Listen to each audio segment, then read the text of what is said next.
Hey, everyone, and welcome back to our channel, English Podcast with Subtitle Deep Dive. My name is Anna.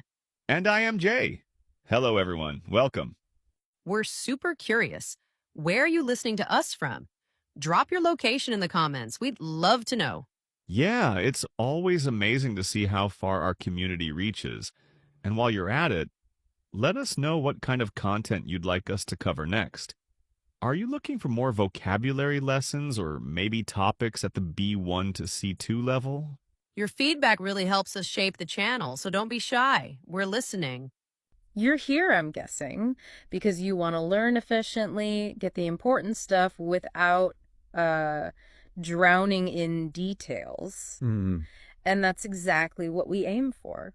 Today, we're tackling something foundational, B1 level English vocabulary, specifically words starting with the letter B. Right. And we're not just talking basic words here. These are terms with nuance, words that really boost how you understand things and express yourself. Exactly. Our mission isn't just to read a list. It's about pulling out the real value, making these words stick, and showing you how they work in, professional settings, academic work, even just talking to people. It's like a shortcut to sounding more articulate, more precise. Right. And our source material gives us the word type, noun, verb, whatever a definition, examples. Even memory aids, though we'll focus more on the practical use today. So we'll pick some key B words, explore them, see how they're used in real life. Okay, let's dive in. First word, something we all appreciate. Yeah. Benefit. Yes. And right away, you notice benefit can be two things. It's a noun, an advantage, a gain. Like regular exercise provides many health benefits. Simple enough. Okay. But it's also a verb to get an advantage. Example, both companies will benefit from this partnership. Ah, right. So it's the thing itself, the gain and the action of gaining. That duality is really useful, especially professionally. Exactly. You can talk about the benefits of something and also who benefits. It covers both the outcome and the process. Makes sense. Okay, let's shift to a word that's really vital for evaluating information, something crucial for you, the listener, on your learning path. Bias. Bias. Basically, prejudice for or against something, often unfairly. The source example is good. The study avoided bias by using random sampling. That immediately points to its importance in academic context, right? In research. Absolutely. Understanding bias in others' work and maybe even our own is key to objective thinking. It's fundamental when you're processing anything new. Definitely. It's about that critical lens. Okay, speaking of getting to the point, let's look at brief, another versatile one. Right. It can be an adjective, meaning short. Please send me a brief summary. Yep, concise. And it's also a verb. To brief someone means to give them the essential information. The manager will brief the team. So useful for efficiency, isn't it? Especially like in emails or quick updates. Keep it short, keep it focused. Absolutely. Being brief respects people's time. It shows clear thinking, really. Good point. Now, how about budget? Again, noun and verb. The noun is the financial plan. Our department's annual budget was approved. Standard. And the verb is about planning the spending carefully. We need to budget for unexpected expenses. So it's so central to managing resources. Yeah, whether it's a huge company or just, your own household finances, the core idea is the same. That planning, allocation, managing what goes out, it applies everywhere. Okay, so what can mess up a budget? Maybe a barrier? Ah, yes. Barrier, a noun. It's just an obstacle, something stopping progress. Like the example. Language can be a barrier in international business. A very clear one. Yeah, thinking about what the barriers are is just step one in problem solving, isn't it? Identifying what's actually blocking you. Exactly. You have to see the barrier before you can figure out how to get around it or remove it. Makes sense. Okay, let's look at base. Verb and noun again. Right. As a verb, it's like establishing something on a solid foundation. We base our conclusions on solid evidence. Okay, the foundation. And the noun is that underlying support itself. The theory has a strong scientific base.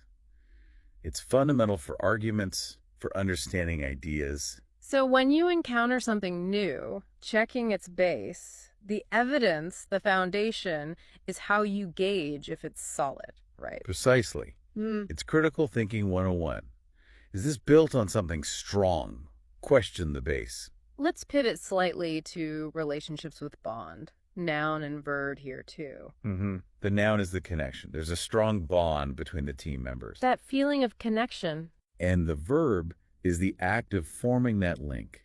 Shared experiences bond people together. It really captures that social glue. Yeah, it's quite a precise word for how those connections form and strengthen. It taps into those emotional and social ties, the power of going through things together. Right. And speaking of progress, who doesn't love a breakthrough? Exactly. A noun, a really important discovery or achievement. Like the example. The research team made a major breakthrough. It just sounds significant, doesn't it? It does. That feeling of pushing past the limit. Yeah, overcoming obstacles, opening new doors, that's a breakthrough. Okay, now a slightly heavier one. Burden. Noun and verb again. Right. The noun is a heavy responsibility, something tough to carry. Student debt is a financial burden. A common one, unfortunately. And the verb is to weigh someone down. Don't burden yourself with unnecessary tasks. It speaks to challenges, responsibilities, the weight of things. It does make you think about how responsibilities are shared or maybe should be shared. Yes, identifying what is a genuine burden versus, just work. It helps address imbalances. Okay, moving to measurement. Benchmark. Benchmark. A noun. A standard you measure against. Like? This report sets the benchmark for future studies. Very common in professional settings for quality performance. Right. It gives you that point of comparison. How are we doing relative to this standard? Exactly. Essential for tracking progress and finding where to improve. And linked to planning, there's blueprint. Blueprint, noun. A detailed plan, a model. The example. The proposal serves as a blueprint for reform. It really highlights its use and strategy, laying out the roadmap. It gives that sense of a complete, thought-through plan. Yeah, it reduces the guesswork, increases the chance of things actually working out as planned. Okay, now something that stops things working out as planned. A bottleneck. Bottleneck. A noun. That point where things get congested, delayed. Like the example. The approval process is a bottleneck in the system. I think many of us can relate to that feeling.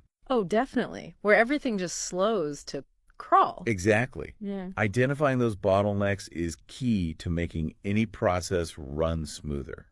Streamlining. Right. And finally, for this deeper dive, let's look at backbone. Backbone. Noun. The central support. The essential structure. The example really nails it. Small businesses are the backbone of the economy. It powerfully shows that idea of core support, fundamental importance. Understanding the backbone of anything helps you see what really holds it together, what's essential. Absolutely. Its core strength, its stability. Okay, so that was a good look at several key B words. But the source has more, right? Just touching on them. Yeah, it gives a broader sense, like words for negative reactions, backlash, that strong negative response. Actions. Action words like boost to increase or improve something, and brainstorm, generating ideas. Organizational terms. Things like branch, like a division of a company, or even bureaucracy. Those complex admin systems. Descriptive words. Like bold, courageous, daring. It just shows the variety even under one letter. And the source groups these by utility, doesn't it? It does. Professional utility is clear in words like benchmark, blueprint, bottleneck, terms you hear a lot in business or projects. Okay. Academic. Academic relevance shines through with bias, definitely. Also, breakdown, meaning an analysis or sometimes a failure, and burden often comes up in studies. And social situations. Yeah. Social precision gets a boost from words like behavior, bond, which we discussed, and backlash. They let you describe social dynamics more accurately. And it's not just the words, but how to use them. The source has tips for that, too. Right. Those usage tips are gold. Like for emails, suggesting, please brief me on the budget changes. Simple, direct. Or in a presentation. Saying something like, this breakthrough addresses 3 key barriers. Sounds impactful, right? Yeah, and just chatting. Maybe the backlash suggests we need to reconsider. It shows how to weave these words into expressing opinions clearly. So useful. They show how these B1 words just slot right into everyday communication, making it, well, better. More effective, more precise. Exactly. So wrapping this up, the big takeaway seems to be mastering these kinds of B1 words, even just starting with B, really does level up your ability to communicate clearly, accurately. Across different areas of your life. Yeah. Work, study, just talking. Yeah. And hopefully this deep dive gave you a kind of shortcut, getting past just the definition to how these words actually work. Exactly. Understanding the nuance, the application. So here's a final thought for you to chew on. Actively listen for these B words this week. Try using 1 or 2 yourself. Notice where they pop up in articles, meetings, conversations. See how expanding your vocabulary, even at this seemingly basic B1 level, really does open up new ways to understand and express things. Which words do you hear most? Where do you see them? Just paying attention. It's a small thing, but it can make a big difference to how you connect with the language.